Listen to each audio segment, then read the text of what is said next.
Hi, my name's Jerry Reynolds. I'm the host of the nationally syndicated Car Pro radio show. I have a radio show every Saturday, heard all over the country. Here locally in Dallas Fort Worth, you can catch me on WBAP every Saturday morning from 9 to 11, and then again in the afternoon on KRLD 1080. And what I do is I give people straight talking, honest answers about everything automotive. Let me give you just a little bit of background. Um, Started in the car business washing cars when I was 15 years old at a dealership here in Dallas, Texas. Yes, I'm a native Dallas Texan. I think I may be the last one, but I am one. And I worked my way up to general manager. And then by the time I was 29 years old, I had my very first dealership in Irving, Texas. And then I've had several since then. In 1996, I bought a Ford dealership in Garland, Texas, that ended up being the number one Ford store in America for at least 1 month, but we were number one in Texas for over 7 straight years. So we sold a lot of cars. And then I expanded and had Dodge Chrysler Jeep Ram in Dallas. I had Lincoln Mercury Mazda in Dallas. And I had a Ford dealership in Oklahoma City.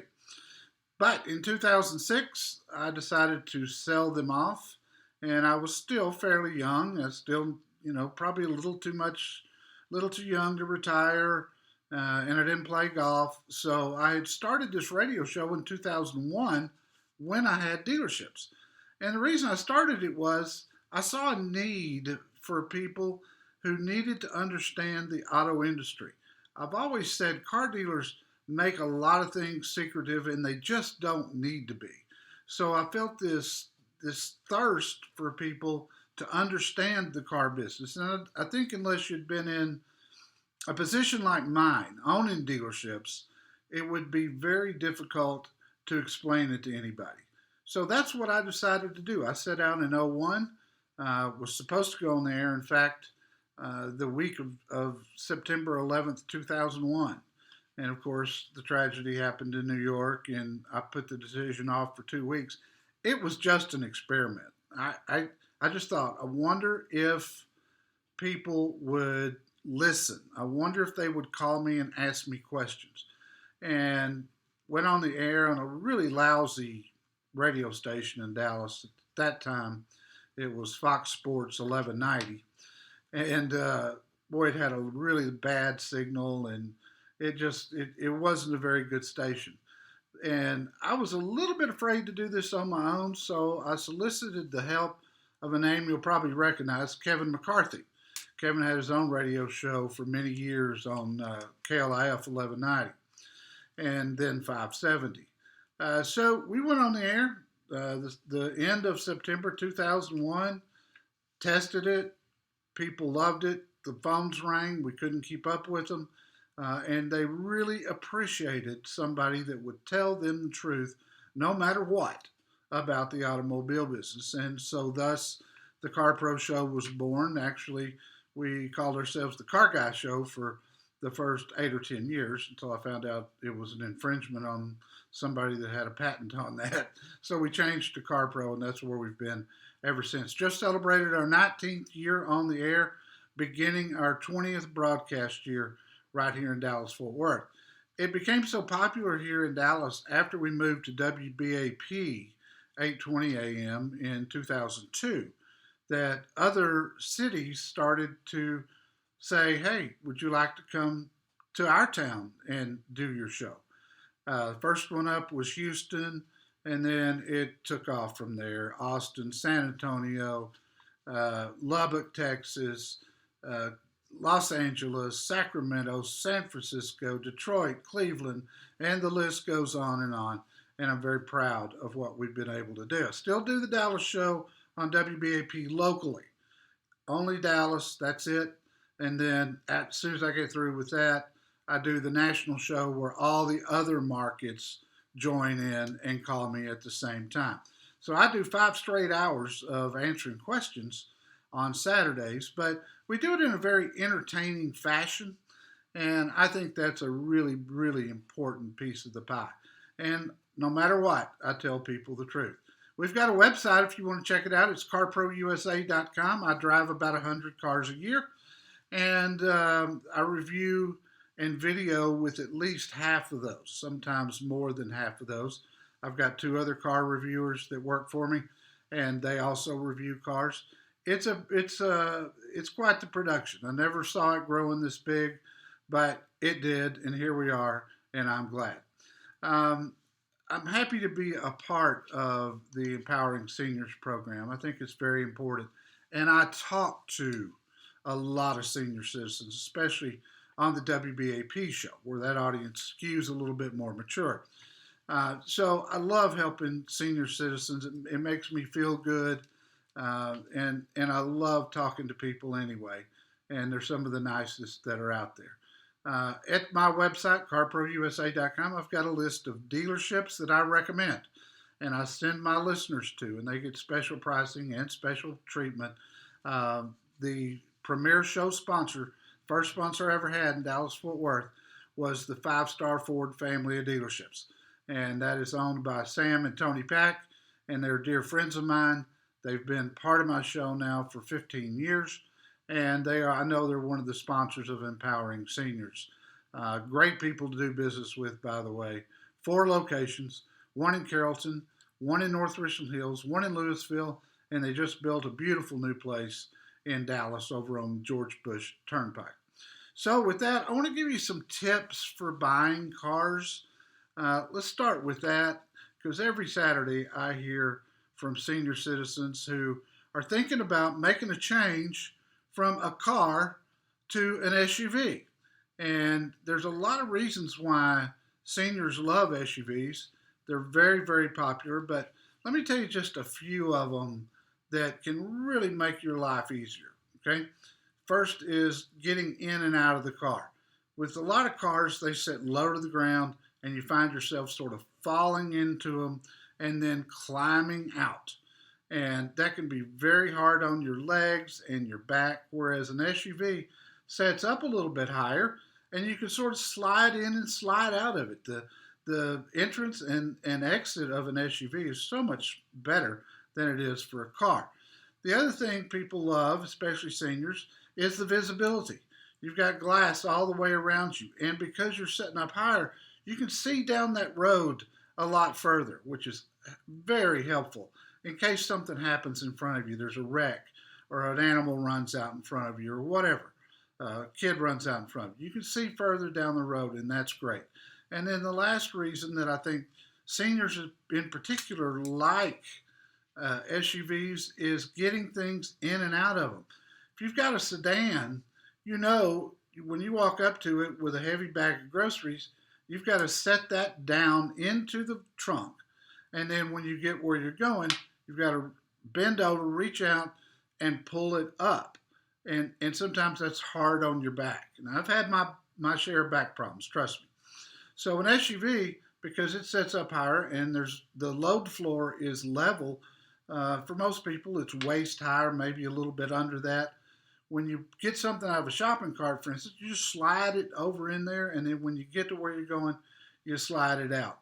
So that's one of the big reasons I think seniors really do like SUVs. Seniors tell me that they feel more vulnerable at a dealership. I can certainly understand that. You think about all the different things and what a big decision buying a car is. If you don't want to burden your family and you don't have the cash to pay, you've got to finance it. Those are all things to think about. Some other considerations that you need to really look at is safety. That should be number one.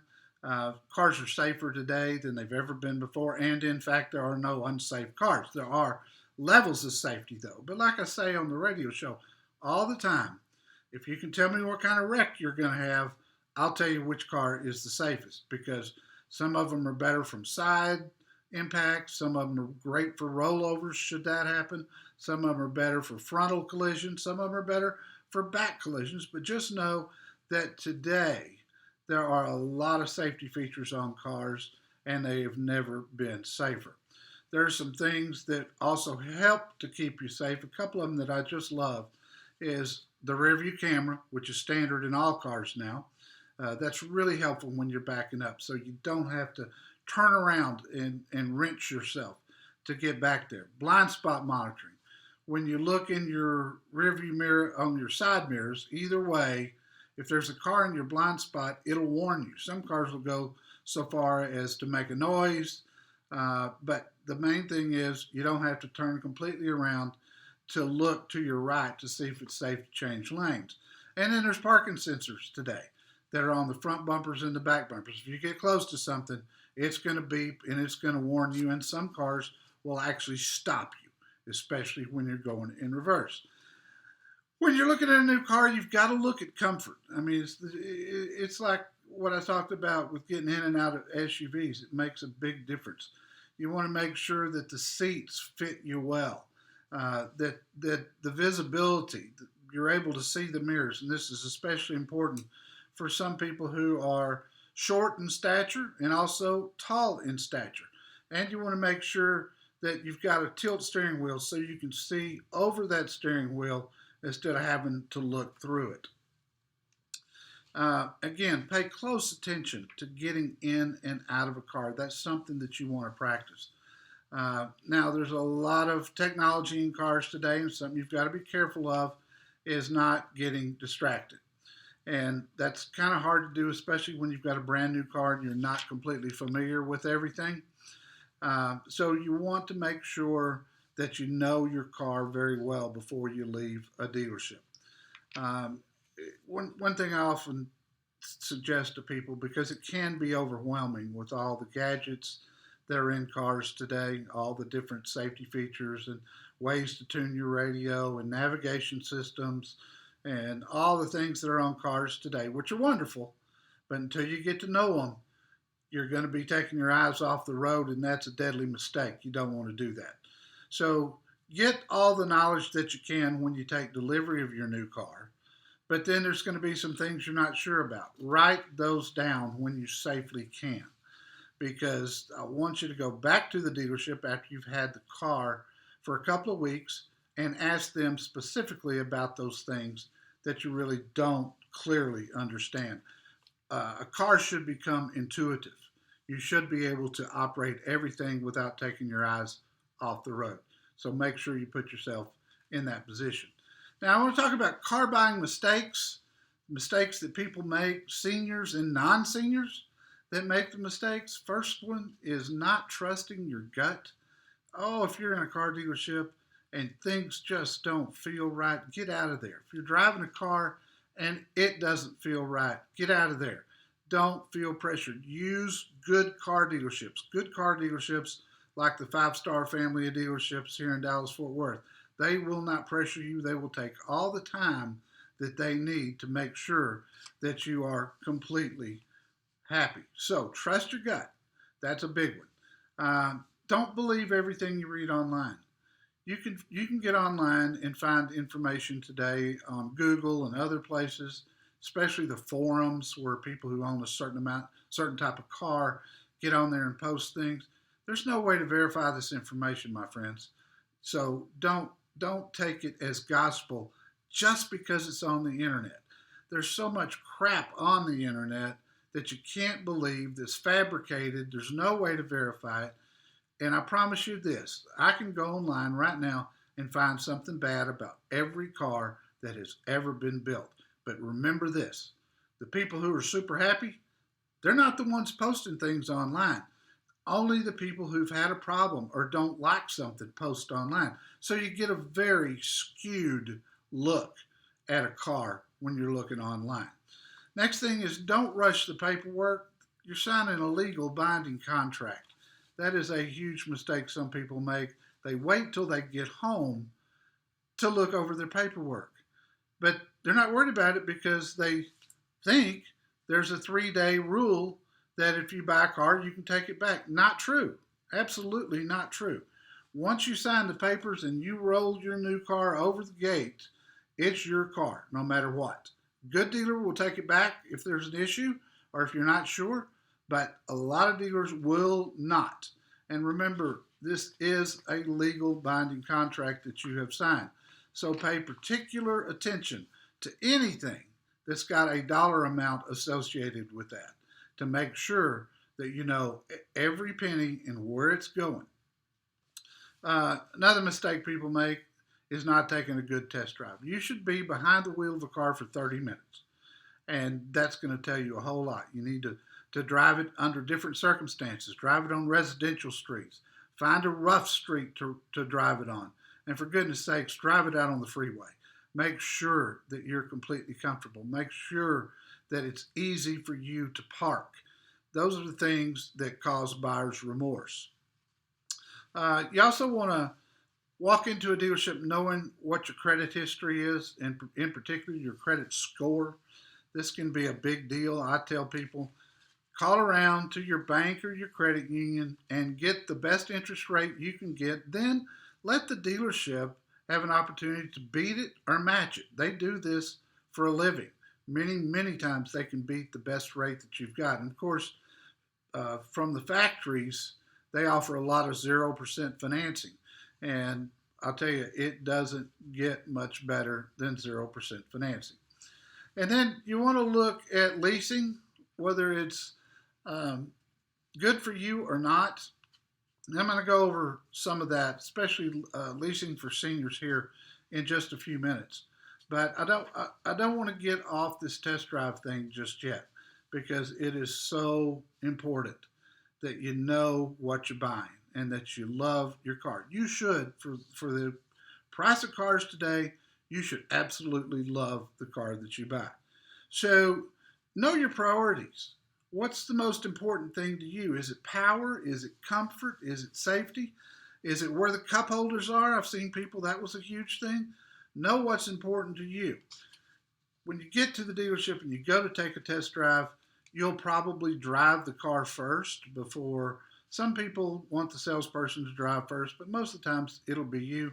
Make sure that you have a safe test drive. Set your mirrors. Make sure the steering wheel's where it's supposed to be, and make sure you ask any questions about the car before you leave the dealership. Again, don't rush that test drive. 30 minutes is the minimum. You're going to be at some dealerships that a salesperson's going to be impatient and probably not want you to drive that far. But that's a good sign that you're at the wrong dealership. And you don't. This is nothing that you want to rush. During high-speed driving, turn on the air conditioner and the radio. Turn off the air conditioner and the radio to check the noise levels. Some people, and I'm one of them, very sensitive to road noise, wind noise, and just overall interior quietness. Some cars are better than others, and that's why you need to pay close attention to that. You want to check the visibility, make sure you can see all around the car, and see how comfortable you are parking the car. Pull it in, back it in, do it both ways, parallel park it if it's at all possible. And then once you're finished with that test drive, ask your salesperson to give you a few minutes alone to reflect on that test drive. You don't want a salesperson talking in your ear when you get back to the dealership and you're trying to sit there and decide, is this the car for me? So ask yourself, how did it really feel to you? What did you not like? Something bother you about the car? Then you probably need to keep looking. Did it meet your requirements for safety and comfort and visibility and all those things? And can you see yourself driving this car for the next 5 years? You may not keep it that long, but plan on that and make sure that you know that for 5 years you're going to like this car pretty much every single time that you turn on the engine. And be sure and compare more than one car for your potential purchase. You don't want to rush this thing. You really don't. It's too big a decision. And don't let a bad salesperson ruin your experience. You're in control. You're the buyer. It's your money. You call the shots. And don't let anybody talk you out of that. Your test drive can be a lot of fun. Should be fun, as a matter of fact. But don't lessen the fact of how important it truly is. Now I want to talk about leasing for seniors because this is something that I have been recommended for a while now. Uh, a lot of people haven't leased before, but leasing today in the United States represents about 40% of the vehicles you see on the road, the newer ones. And there are advantages to leasing that you can look at. And let me just say, excuse me, leasing is not for everybody. In my case, I've got two cars in my driveway. One is leased, one is purchased. So you have to look at the facts. With a lease, you're going to get a lower monthly payment. And if you're not in a position to pay cash for your next car, that check you write every month for a car, a lease payment can be anywhere from 35 to 50% lower than making a purchase. But leasing also helps you keep your cash. So with a lease, typically you put very little down. I typically recommend tax title and license, but you don't even have to do that in most cases. And we all know, money in the bank isn't paying a lot today, not like the old days with CDs that were paying 7, 8, 9%. But still, it is nice to know that you've got all your cash available to you if you need it. And with leasing, it gives you a lot of options. If you're at the end of the lease and you don't know what to do, your dealer can help you decide, or you can call my radio show and I'll help you decide. But typically, there is three things that can happen at the end of a lease. You can buy the car, and you know that amount the day that you start into the lease. So it's called the residual value. It's on your lease contract. That's the guaranteed amount that you can buy it for. So at the end of the lease, you want to find out what the car's worth and compare that to the residual. If there's equity, you get to keep it, and you can use it on your next lease. If there's not equity and you owe more on the car than the residual value, you simply hand them the keys and walk away. And I think, to me, that's one of the beautiful parts of a lease, because if you do a 3-year lease, at the end of 3 years, you cannot be upside down on the car. Or by upside down, I mean you can't owe more on it than the value. And so that's good. You'll also enjoy lower out-of-pocket expenses. Usually a 3-year lease at 36,000 miles a year, or you can go up to 45,000 miles a year. Usually in that span of time, you haven't done any repairs to the car because it's under warranty. You haven't bought a set of tires. You haven't done a timing chain. There's just no maintenance cost. You've done a few oil changes and you put gas in it. And really, that's it. And I like to see people, if your first leasing experience is a good one, get on a cycle of leasing where you do it every 3 years. And that keeps you in a new car every 3 years. And the reason for that is the latest, greatest safety features. I mean, they change every year. They come out with more things to keep you safe when you're behind the wheel. So if you're trading every 3 years, you've got the absolute latest and greatest things that come out on cars. And then the last thing, and this is a little hard to talk about, but should something happen to you, a lease is going to be easier for your heirs than a purchase. If you go out and buy a car on a 5 or 6 year or longer note, which unfortunately I'm seeing more of today, and something happens to you, especially in the first few years, the amount that's owed against the car is going to be more than what the car is worth, unless you put a lot of money down. And that's going to put a burden on the people who are your heirs. So bear that in mind. A lease, because it's shorter term, a lease is going to be a lot easier for them to get out of and get the vehicle gone. And believe me when I tell you this, just because you're gone, that lender still wants their money, and they can get it. And if the car goes back, they can actually go against your estate and sue them. Now, that doesn't happen a lot, but I have seen it. So be careful with that. Now, with some leases, it comes with credit life insurance. And that means that if something happens to you, the lease is paid off and they take the car back, no further liability. The next subject I want to approach Again, this one is a very difficult subject, but something that we all have to think about, myself included. When to give up your keys. And a lot of people just don't. I mean, the thought of that is way more than they can fathom, because your loss of keys is your loss of your independence. Better today because there's Uber and Lyft and places that'll drive you around at a pretty reasonable cost. But it's just always nice to know you've got your own car sitting out there, and if you want to go somewhere, you can. But there comes a time when we're all going to face the fact that we shouldn't be driving anymore. And oftentimes it's going to be up to one of our kids or a relative to be the one to tell you that. And I can promise you this, it's not going to be easy on them. In fact, it'll probably be harder on them than it is on you. It's the circle of life. When your kids were 16, you handed them the keys to a car, most likely, and it was their first car. You told them to go out there and you be careful. And then, 50 years down the road, they're coming to you to take your keys away. And it's a tough pill to swallow. I totally understand. But if you look at the numbers, in 2019, there were 44 million licensed drivers age 65 and older, and that's a 63% increase since 1999.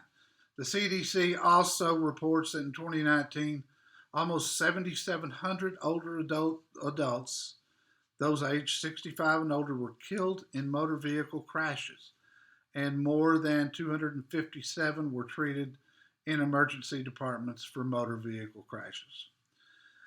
So it can be dangerous, but there are warning signs that you can look at to kind of self-assess and enlist the help of others to make sure that you're okay. And you just have to be honest with yourself. And it's not easy. You want to do a visual inspection of your vehicle. Look for dents and dings and damage to the wheels or hubcaps where you've hit curbs. And sometimes that damage is there and you didn't really even realize that it was. If it's a true accident, sure, of course, you're going to know that. But if you scrape a curb or you bump something, sometimes you just don't feel it. Also inspect the area where you park at home or wherever you park. Look for damage to fences, garages, or a carport just to see if they've actually been run into. And then when you have somebody ride with you, have them observe you. This is a great job for one of your children or just a friend, but I think your kids will probably take a more vested interest. Have them look at your reaction times to traffic devices, for instance. Have them watch your motoring skills, like not being able to turn around and change lanes, or pay attention to how easily you take your foot off the brake and get it onto the accelerator and vice versa. And have them watch to make sure that you're staying within the speed limit signs. That's a big thing. You don't want to go too fast, and you doggone sure don't want to go too slow these days because you'll get run over. While somebody's in the car with you, have them watch to see if you're signaling your intentions. People aren't so great today at using blinkers, but it's something you should do to let others know what you're going to do, and that could cut down on the number of accidents. And more scary than that, road rage, which is a huge factor today. And finally, whoever's riding with you, have them look for frustration or confusion on your part, because this is also often a sign that you probably shouldn't be driving, but you hate to admit it. Other things you can do to make sure you're still safe behind the wheel: make sure you're getting yearly eye exams. Vision when driving a car is critical. There's too many things that can happen as our eyesight begins to fail. Sometimes it's due to age, and sometimes it's just you need a new prescription for your glasses. But whatever the case is, make sure that you can see the road ahead, see around you, see that kid that's crossing the street in front of you. God forbid we'd want anything like that to happen. Watch your overall health. Daily exercise, of course, in short durations, will help with your motor skills. It'll help you hit that brake quicker. Working crossword puzzle and keeping your mind sharp. That's a big deal. And then, of course, you got to get plenty of sleep. Driver fatigue is something that has become a huge threat on our roads today. The numbers, especially with young people, where they're staying up too late at night or they're studying or whatever they're doing. Fatigue can it has no bounds of age. It can happen to anybody. So make sure that you're getting enough sleep. Make sure you got that right vehicle. Let's go back to that test drive for just a second. Make sure that you're behind the wheel of a car that has got the latest safety features, things that will help you be safer. And then be cognizant of things that you're having trouble with to avoid any bad situations. I personally have trouble with really bright sunlight, and that's something that you want to watch. And then the opposite is true for many people. They don't see well at night. So when you have either one of those kinds of impairments, then change your routes to avoid those times. We know the times the sun's the brightest and in our eyes. Don't drive during those times if you can at all help it. And then, as always, if you can avoid getting out on slick roads or inclement weather of any kind, do that. Plan ahead any trips you're taking, even to the grocery store or to the mall. I mean, if you can, try to go in non-peak times and avoid the traffic, because traffic, especially in larger cities today, very aggressive. They're all speeding. They're all in a rush, and they will run over you. Trust me. And then talk to your doctor about your medications. Is there any medication that you take that could cause drowsiness or cause you to get dizzy? If so, don't get behind the wheel after you take that medication, and be sure that you eat. And I know it goes without saying, but whether you're a senior or whether you're a senior in high school, obviously don't drink and drive. If you've got any doubts about whether you should still be driving or not, there are driver assessment programs out there that will gauge whether you are capable of driving or not. And again, I know this isn't easy, and I dread the day that I have to give up my keys. But if we live long enough, that day is going to come. So you can contact AAA or AARP. They have programs to test you to see if you are capable of driving still and if you should be behind the wheel. And I tell you, no matter what, it's a good idea to get a independent third party recommendation. Sometimes our family's going to tell us things that is really simple and really easy. They don't want to deal with it. They don't want to be honest with us because it's painful. A third party can be a real lifesaver for you, and I mean that. And don't forget, too, that we are prone to, when we start getting older, we're prone to gradual things happening. And that means that if we should not be behind the wheel, that it happens over such a long period of time that you may not notice it. And that's why you need to do the things that I've talked about. Get somebody to ride with you and monitor you. It doesn't have to take very long, but they'll know pretty quick, if you're a safe driver and if you should still be driving. And then take a hard look at that third party recommendation from places like AAA and AARP that would give you 100% unbiased information and opinions on that. I've enjoyed being with you. I hope I've helped you. Remember my website, it's carprousa.com. You'll find reviews. You'll find a lot of things I talked about today. I've got an FAQ page there that covers all sorts of topics, and I have a senior section there. I also have sections on insurance, shopping for insurance, what to do if you're in a wreck, car buying advice on being inside dealerships. It's important that if you're going to go out and get yourself a car, that you use a really good dealership. like the one we talked about, like the 5-star Ford family of dealerships. I've got some of the best names in Dallas Fort Worth at my website as recommended dealers that will take care of you. And they'll give you a special pricing. And main thing is they'll be honest with you and they'll be patient with you.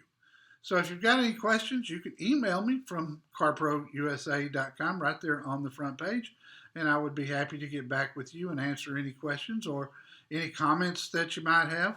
Again, my name's Jerry Reynolds. I'm known as the Car Pro, and it's truly been nice to be a part of the Empowering Seniors program. I wish you the best.